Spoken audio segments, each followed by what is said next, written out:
So a real estate transaction in California is mainly guided by the buyer's cancellation contingencies.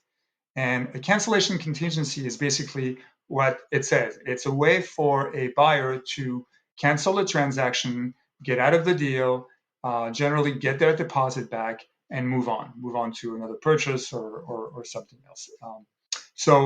Before going through the whole process, let me just tell you what those three main cancellation contingencies are.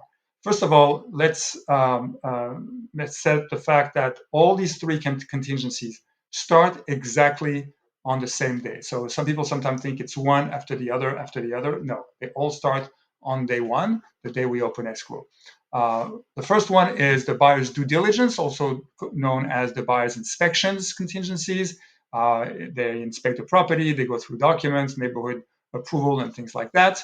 The second one is the appraisal of the property, and the third one is the buyer's loan approval. And you can see here the time frame that they usually last, but everything is negotiable. So now that we know this, let's go through the process itself. So first of all, obviously, you're going to open escrow with a reputable escrow company who's going to handle the transaction and the contract. And escrow can last anywhere between 10 and 15 days if it's an all cash deal with very short inspection contingencies, all the way to maybe 45 or 60 days or even more, depending on what you've negotiated. The buyer will send a 3% deposit back. And again, that 3% is negotiable. And then the buyer will begin their inspections. For a condominium, we'll do a general inspection, but sometimes if there's a chimney, we might do a chimney inspection. There might be an electrical panel that's questionable. Maybe I'll bring an electrician or maybe an AC person to look at the air conditioning system. For a house, we'll also do a general inspection, but then usually we recommend to do a sewer line inspection. If there's a chimney, of course, a chimney inspection as well. And maybe we'll bring a roofer, an electrician. If the property is on a hillside, we might bring a geological engineer to make sure the house is not falling off the cliff. Once the inspections are done, the buyer is going to receive reports from the inspectors. They're going to discuss that with their agent, and they will probably go back to the seller and say, hey, Mr. and Mrs. Sellers, can you please give us some credits to compensate us for the issues that we found with the property, if they found any issues? Or will you maybe do some repairs instead of giving us a credit? So that has to be negotiated and agreed upon. While this was going on, the buyer is going to be very busy, and they're also going to be reviewing all the documents here, all the seller's questionnaires, the natural hazard disclosure report, maybe some homeowner documents like their finances, maybe permits and things like that. So all of that has to be done. When this is all done, review of documents, negotiated some credits and things like that, then the buyer will remove their inspection contingency. That's the first very important step. The second step for the contingencies is the appraisal. The appraiser will come out after the appraiser has been to the house or the condo. They will come up with a market value amount, and that amount has to more or less match the price that's on the purchase contract.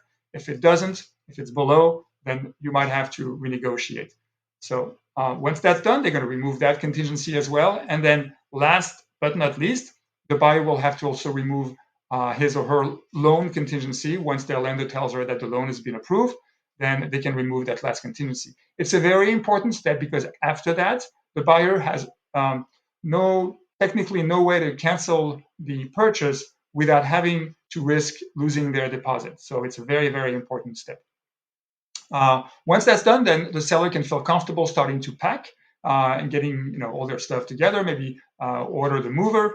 The buyer will come out approximately 5 days before the closing day to do a final walkthrough, make sure everything looks good. And then the buyer's loan will fund, so the money will go from the bank directly to the escrow company.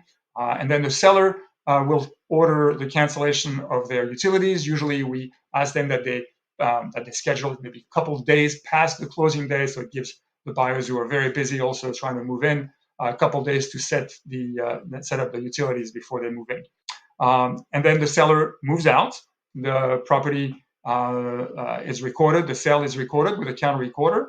The escrow is closed. You will get the proceeds of your sale. You'll get the money. You can maybe downsize or upsize depending on your situation. You can book a cruise around the world if you want to, or you can just put the money in the bank. So that's pretty much the whole process. If you want to have the whole list itself, I'll put a link there's a link on the page that you were just clicking from just before watching the video, and you can download it directly from there. Thank you.